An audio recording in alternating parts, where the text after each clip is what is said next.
तो hello friends देखंतु jail ward related किछि दिन पूर्व मु शुणा पाई किंतु मो पाखरे सेमती किछि प्रूफ नथिला जोड़ा कि मु आपण मानु कहि थांती किंतु देखंतु एबे पुनी सेटा नोटिस पळे आसी जोड़ा कि आपण मानकर संवाद पेपर ए जो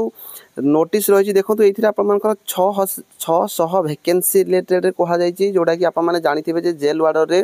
रिक्रुटमेंट आपर लास्ट टाइम 219 केवल पदवी आसाला एपर्यंत आ पदवी आसी ना। तो यही जो कथा आपंट यहाँ आमर निजे जेल रो जो डीजी रही आप देखिपारे जेल डीजी आपर अमित मोहन प्रसाद जी अच्छा सी निजे कहते जे यही जो रिक्रुटमेंट रही रिक्रुटमेंट आप खूब कम टाइम भितर देखापी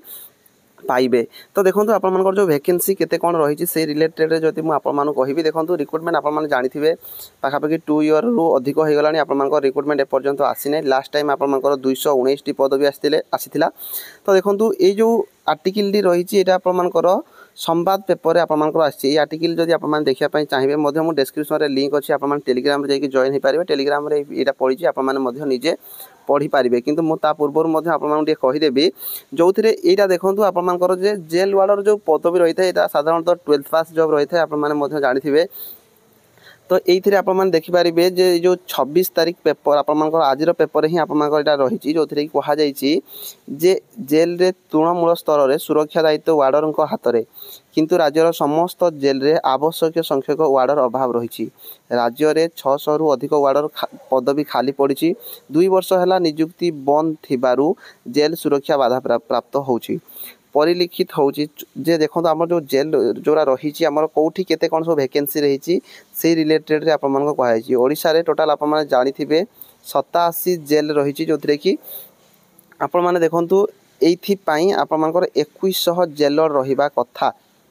किंतु अछंती केते ना आपण मानकर 1500 जेलर अछंती ता माने पाखापाखि 30% जेलर आपण मानकर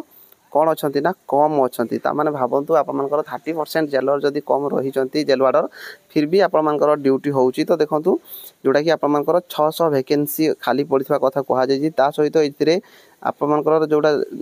प्रीवियस वैकेंसी तो आप जानते 219 वैकेंसी आपर प्रीवियस आसीला किंतु तापर आउ कौन प्रकार रिक्रुटमेंट एपर्यंत देखा जाए ना। किंतु आजिका डेट आप देखिए कौटी केते कौन वैकेंसी सहीटा कहुई देखो 14 जेल आपर 126 रहा कथा किंतु एथरे अच्छा मात्र 126 टी पूरण आपर वैकेंसी 26 रही। ब्रह्मपुर जदि आम देखा जो 85 पदवी दरकार अच्छी से आपर 15 पदवी खाली पड़ी। तो एमती आपर कौटी केते कौन सब खाली पड़ी से रिलेटेड कहुई बाद आपको सेमती किसी इनफॉरमेशन दि जाए ना। ये खाली केवल यहाँ आप कहुई डीजी निजे ही कहते बोली आपर कहुई आउ सेमती ये किसी आखि दृश्या नोटिस ना। तो देखो भाई आम जाचे भाई वैकेंसी रही बहुत दिन होगा रिक्रुटमेंट गुड़िक आसूना जमीक आम IRB OCP होगा जेल वार्डर होगा PMT ड्राइवर होगा यही सब किसी वैकेंसी रही एक्साइज वैकेंसी रही आप जानते हैं फॉरेस्ट गार्ड वैकेंसी ऑलरेडी पलि आसी किंतु last time forest guard excise constable आपर एका टाइम रे आसला किंतु एपर्यंत आउ रिक्रुटमेंट नहीं एक्साइज केवल आसी ना एक्साइज भी आसबार अच्छी। तो बहुत सारा वैकेंसी रही किंतु से गुड़िक केबे पूरण हम से रिलेटेड किसी कहुँ ना आप जो भी जाकि पचारतु ये गोटे कथा शुणे जे खूब शीघ्र आपर पदवी पूरण करा जेते सारा वैकेंसी अच्छी से IRB OCP हो जेल वार्डर हो कि PMT ड्राइवर हो कि एक्साइज हो आप से डिपार्टमेंट रे किए भी जदि आपर थी से केवल ये गोटे कथा कहे भाई काम चलती आपको खूब शीघ्र नोटिस बाहर चांस रोचे।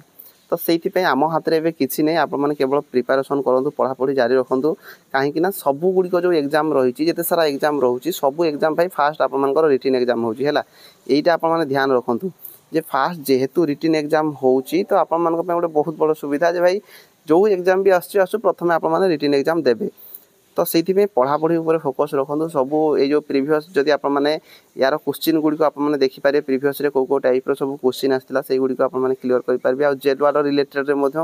डिटेल्स वीडियो जदि आप कहे केमती कौन तार रिक्रुटमेंट प्रोसेस होता है कमेंट बॉक्स जब आप कमेंट करेंगे ताहले जनईदेवी। तो वीडियो आज मैं ये डिफेन्स जॉब रिलेटेड अपडेट पाइबा चैनल को सब्सक्राइब कर रखुँ रही धन्यवाद।